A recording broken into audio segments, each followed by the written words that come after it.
Hello, bon retour sur ma chaîne les amis, ça fait encore une fois 15 jours que je n'ai pas posté de vidéo, mais j'ai eu tellement de boulot, il y a eu plein d'actu, enfin je vous ai un petit peu tout fait suivre comme d'habitude sur Instagram, mais du coup me revoilà pour une nouvelle vidéo et je suis ravie de te retrouver. Aujourd'hui comment ça va se passer? En fait j'avais envie de te proposer un petit peu de tout et j'ai des petites choses à te dire aussi, j'ai pas mal de choses à te montrer. Et du coup je me suis dit que ce serait sympa de le faire encore une fois sous format de vlog. Et je ne sais pas d'ailleurs sur combien de temps je vais vlogger, je verrai ça à la fin. Mais j'ai envie de faire un petit point pour cette rentrée qui est déjà bien entamée. Un gros petit point. J'ai envie de te montrer aussi du training. Je suis toujours habillée comme si on était en plein été, plein mois de juillet, alors que pas du tout, on se pèle les miches.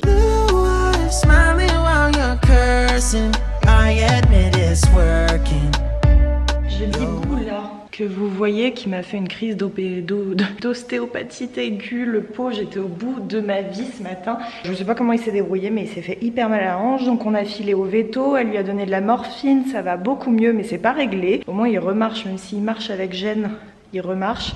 Donc on va devoir demain aller lui faire une échographie et s'il faut peut-être même un scanner. Je vous montre rapidement dehors, même si là clairement ça fait pas honneur vu qu'il fait que de flotter. On n'a pas encore terminé le bassin, mais du coup on a posé tout le carrelage, on a fait les joints. Il reste à terminer le bassin dès qu'il y aura une journée avec soleil, parce que pour l'instant c'est pas possible vu qu'il faut qu'on mette la couche hermétique. Viens mon doudou, bah ouais il pleut. Aujourd'hui j'ai aussi fait pas mal de montage puisque dimanche dernier à 17 h on a fait un live Instagram, la première séance du nouveau programme Ben Body Glow sur l'application. J'ai enregistré ce live à côté comme on l'a fait tout le long du confinement pour vous mettre la séance en replay sur l'app. J'aime pas quand il est comme ça. Oh bah merde. Attendez.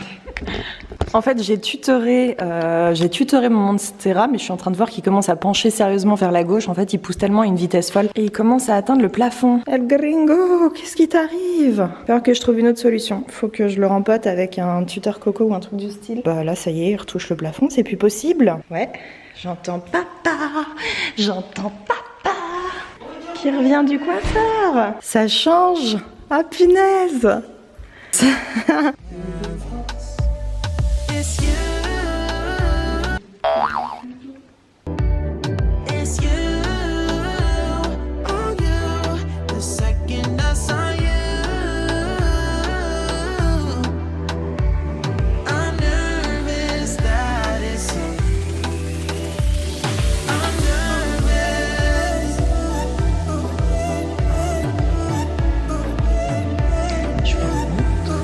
Voilà pour le mille du jour.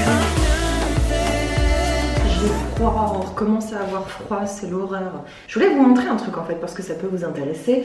Je fais maintenant quasiment, très peu de collabs sur les réseaux sociaux. J'en accepte, j'ai le luxe de pouvoir choisir puisque ce n'est pas du tout mon activité principale. Je ne veux pas dépendre des marques pour ma société. Et puisque justement on a développé notre société pour l'application, etc. Là j'en avais une ce mois-ci. En général j'en accepte entre 1 et 2 par mois maximum. Il peut se passer pas mal de mois sans que j'en fasse. Et là j'en avais une pour la marque Nude. Je sais pas si vous connaissez, mais bref, je veux pas faire de sponsor dans cette vidéo YouTube. C'est juste pour vous expliquer comment je travaille. Donc là si vous voulez j'avais des petites stories à faire et quand vous voyez par exemple des stories sponsorisées, de mon côté en tout cas je déteste quand c'est fait à la va-vite et en mode je prends mon téléphone, je filme le produit, voilà bisous. Surtout quand je kiffe le produit, ce n'est juste pas possible pour moi.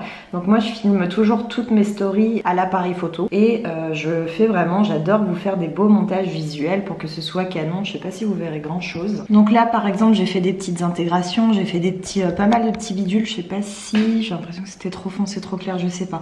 Bref, j'aime bien bosser mes stories, surtout quand c'est des collabs en fait, par respect pour moi, pour vous, pour la marque. En général ça par exemple c'est on va dire une dizaine de stories. La vidéo fait au total 1 minute 9, ça m'a pris environ une bonne heure et demie, 2 heures pour monter et exporter. Hey, on se retrouve le lendemain, j'ai fait une mini pause parce que comme je vous l'ai dit dans les images précédentes, mon doudou n'allait pas très bien et du coup ce qu'on a fait c'est qu'on a fait la deuxième partie au veto et on est parti faire des radios. Il s'avère que finalement, je vous ai montré ça sur Insta, il s'avère que finalement il n'y avait rien sur les radios donc c'est pas osseux, il se serait fait mal au nerf, ligament, donc à creuser, on verra.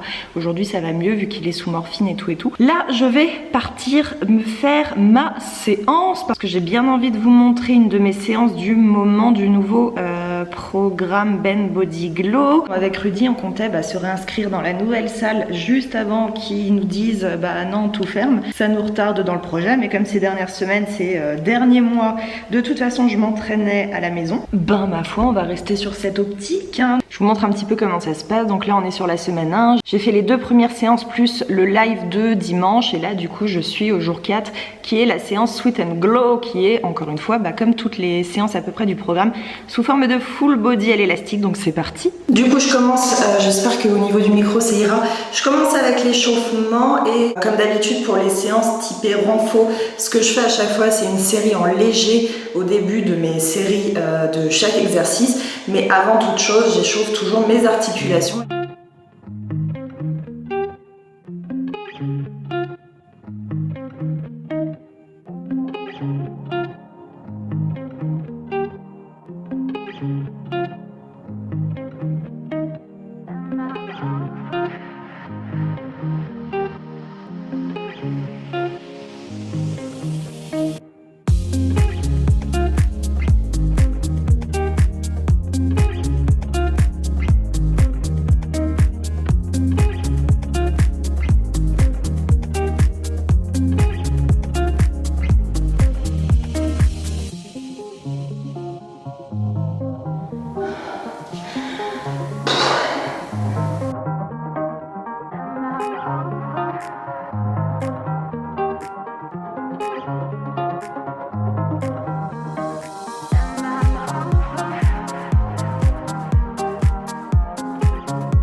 Je suis en nage, mais je crois que ça se voit à la caméra. Je vous ai pas filmé tous les exercices parce qu'en plus c'est sur 2 tours, donc ça aurait duré vraiment trop longtemps. Là du coup, je vais aller me rafraîchir. En plus à 16h, j'ai un premier call pro et à 20h, j'en ai un deuxième. Donc je vais passer toute ma soirée en call avec l'équipe, donc faut que je me bouge. Alors il est 19h, je sors de 2 heures de call avec la direction de BS.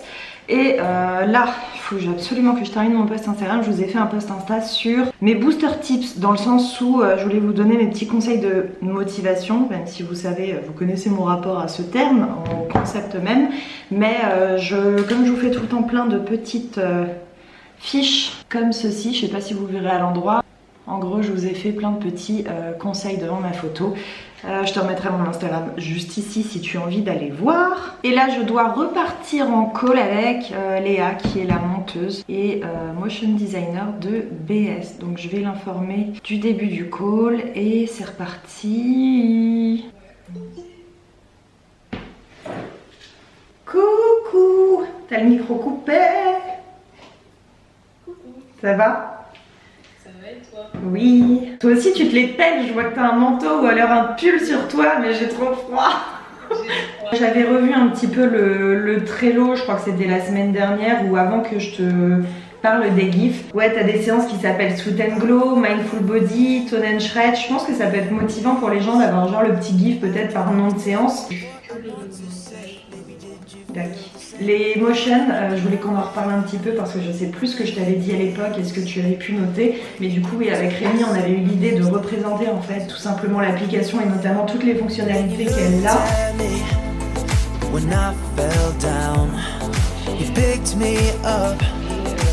Et puis même d'ailleurs pour les gifs.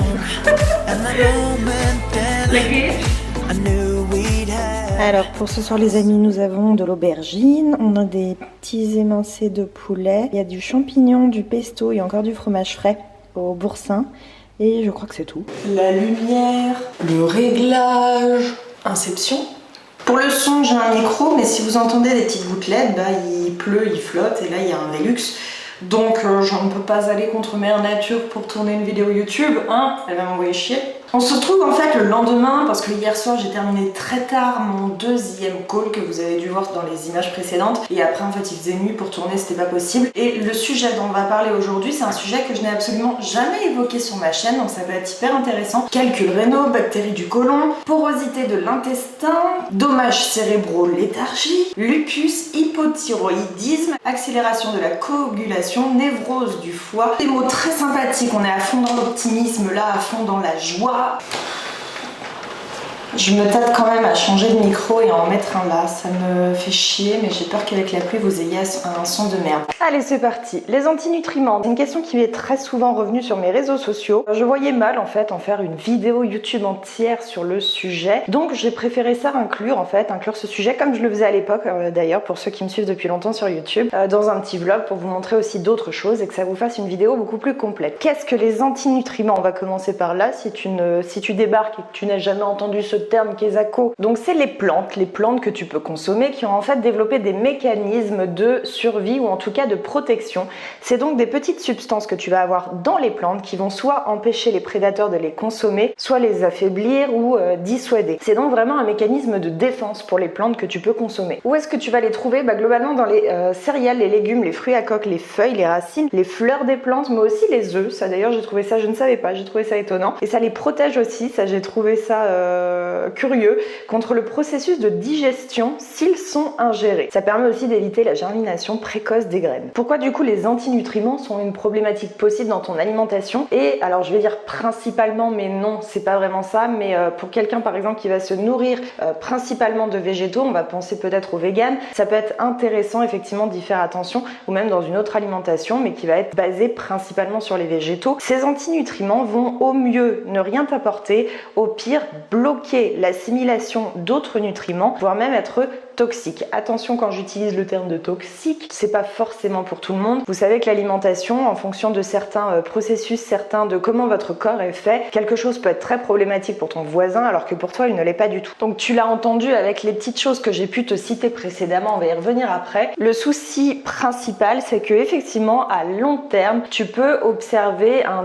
dérèglement de ta santé, voire une détérioration de ta santé si en tout cas les effets toxiques de ces plantes, ces effets de défense de ces plantes ne sont pas neutralisés avant que tu consommes ces plantes. Il existe 5 types différents de neutralisation des antinutriments dans ce que tu consommes de végétal. Tu vas avoir la cuisson, le trempage, la germination, la fermentation et l'épluchage. Et en fait, c'est une réflexion que je me suis faite personnellement, tu me diras ce que tu en penses en commentaire. J'ai l'impression qu'au final, si on n'en a jamais entendu parler, soit avant, soit énormément, c'est que déjà notre mode de consommation de certains aliments fait en sorte, peut-être que c'est prévu pour, ou peut-être que c'est une coïncidence, je sais pas, mais par exemple, il y a certains fruits dont tu ne mangeras pas la peau. Il y a d'autres légumes que tu ne mangeras pas crus ou que tu vas faire cuire d'une certaine façon parce qu'il te viendra peut-être pas à l'idée de les manger crus et que de ce fait-là, sans t'en rendre compte, tu neutralises déjà énormément d'antinutriments dans ton alimentation quotidienne. Donc c'est aussi pour ça que c'est pas dramatique d'y faire attention ou de ne pas y faire attention en fonction de comment tu consommes déjà à la maison les produits végétaux. Et pour revenir d'ailleurs à l'exemple des végétariens ou alors des véganes, souvent les personnes qui se lancent, pas forcément qui se lancent mais qui deviennent adeptes de ce mode d'alimentation, de ces modes d'alimentation, sont beaucoup plus au courant de comment on cuisine les végétaux que quelqu'un qui va être omnivore parce qu'il va s'intéresser à la composition de ses aliments, il va aller chercher ses besoins en protéines par exemple, faire attention à la quantité qu'il peut ingérer de glucides. Souvent les végétariens et les véganes sont plus informés sur l'alimentation végétale qu'un omnivore, ce qui est logique en soi quand c'est la base de ton alimentation. Au niveau de la liste des antinutriments, de ce qu'ils peuvent provoquer, comme je te l'ai cité assez dramatiquement juste avant, ainsi que de leur méthode de neutralisation, tu as l'acide urique, le soufre, l'acide phytique, les lectines, les saponiers, les oligosaccharides, l'aurine. T'en as une bonne quinzaine. J'ai fait en fait un gros dossier dans mon application de Bistrong avec, comme je te le disais, la liste, leur méthode de neutralisation pour chacun, ainsi que les effets, les conséquences néfastes que ça peut avoir sur ton organisme. Ça aurait été absolument imbuvable pour toi si je t'avais tout listé là dans la vidéo, donc c'était le plus simple. Tu vas avoir des petits fiches récap, je te mettrai les previews juste ici. Donc c'est dans la Biacadémie et dans la rubrique nutrition. Hein. Là où ça me pose problème. Enfin, pas que ça me pose problème, ou j'estime qu'il doit y avoir une demi-mesure. De toute façon, dans l'alimentation, c'est jamais tout blanc ou tout noir. Les antinutriments aussi ont également, bien qu'il y ait des effets néfastes sur l'organisme prouvés, ont également des effets positifs sur l'organisme. C'est pour ça que c'est un petit peu touchy de vouloir par exemple tous les supprimer ou de faire absolument attention à tout. Bon, déjà c'est pas vivable, j'imagine, à moins que ce soit des habitudes que tu développes, mais pour moi c'est compliqué. J'ai un petit exemple ici à te citer. La lysine aide à la fois à lutter contre le cancer et l'hypertension, mais empêche la cicatrisation et provoque l'anémie. C'est neutralisé par la cuisson, le foie et les reins, donc le corps fait son taf aussi. Et ça se trouve dans les oignons, l'ail, la ciboulette et les poireaux. Donc tu vois, d'un côté tu vas avoir des effets hyper négatifs, hyper alarmants qui peuvent faire peur, mais de l'autre aussi tu en as des hyper positifs, puisque ça aide mine de rien à lutter contre le cancer et l'hypertension, c'est pas rien. Donc déjà que de base la nutrition pour moi c'est du cas par cas, d'autant plus au final quand il s'agit des antinutriments. Si jamais tu souhaites t'y intéresser, je te conseille clairement de pousser beaucoup plus loin que la vidéo que je suis en train de te faire, bien sûr. Et d'autant plus d'ailleurs si tu as une alimentation qui est vraiment basée sur le végétal. L'autre chose dont je voulais te parler et qui est intéressante de savoir, c'est que d'ailleurs je pense à un truc, au final tout le monde sait à peu près que tes lentilles, avant de les consommer par exemple, tu les fais tremper. Ça, sans le savoir, c'est une méthode de neutralisation des antinutriments. Ce que je voulais dire par contre, c'est que quand tu vas chercher à neutraliser au final ces antinutriments, tu vas perdre aussi une partie des bons nutriments, et notamment les protéines. Tu vas les altérer en fait, protéines, minéraux, vitamines, etc. Exemple tout con que tu dois probablement connaître, c'est le fait de cuire tes légumes. Tu dois les faire cuire, oui, mais pas trop fort, au risque d'altérer les vitamines ou autre chose que peut apporter de bon cet aliment. D'après mes petites recherches, les aliments qui contiendraient le plus d'antinutriments, ce seraient les légumes secs, le soja, suivi de près par les céréales à gluten et les pseudo-céréales. Je suis pas certaine de ce qu'ils entendent par pseudo-céréales, donc s'il y en a qui savent, n'hésitez pas à le dire en commentaire. En conclusion, au final de tout ça, déjà de une, c'est vraiment finalement au cas par cas, c'est-à-dire qu'en fonction des effets néfastes, par exemple des antinutriments ou alors de leurs effets positifs, toi tu vas vouloir privilégier l'un ou l'autre. L'autre point, c'est que la plupart des effets néfastes des antinutriments, c'est mine de rien sur le long terme, outre à la limite l'altération, le fait que ça bloque certaines assimilations directement dans tes nutriments quand tu les consommes. Le truc par contre qui est sympa à noter et qu'au final on remarque avec du recul, c'est que dans notre mode d'alimentation et dans notre mode de cuisson, notre façon de consommer certains aliments, on a déjà acquis pas mal d'habitudes sans le savoir qui suppriment une petite partie de ces antinutriments. Ça peut être effectivement intéressant pour toi d'optimiser ton alimentation sur ce plan-là. Sur le long terme, encore une fois, ça peut t'éviter effectivement une altération de ta santé, et de deux, ça va te permettre peut-être de encore mieux assimiler en fait ce que tu manges. Donc pourquoi pas par exemple avec la liste que je t'ai fournie, faire un petit test sur 2-3 jours. Cet aliment, je le consomme pas mal, il a pas mal d'antinutriments, notamment ceci. Comment est-ce que je peux optimiser la préparation? C'est surtout ça en fait, c'est pas vraiment le fait de ne plus en consommer, parce que sinon clairement dans la liste que je t'ai faite tu ne manges plus rien. Mais c'est surtout optimiser la façon de le consommer, la cuisson, l'épluchage. Utiliser les méthodes que je t'ai indiquées pour pouvoir les assimiler, pas sans danger, mais en tout cas avec un effet néfaste moindre, et ouais, profiter pleinement des micronutriments que t'offre le produit, l'aliment.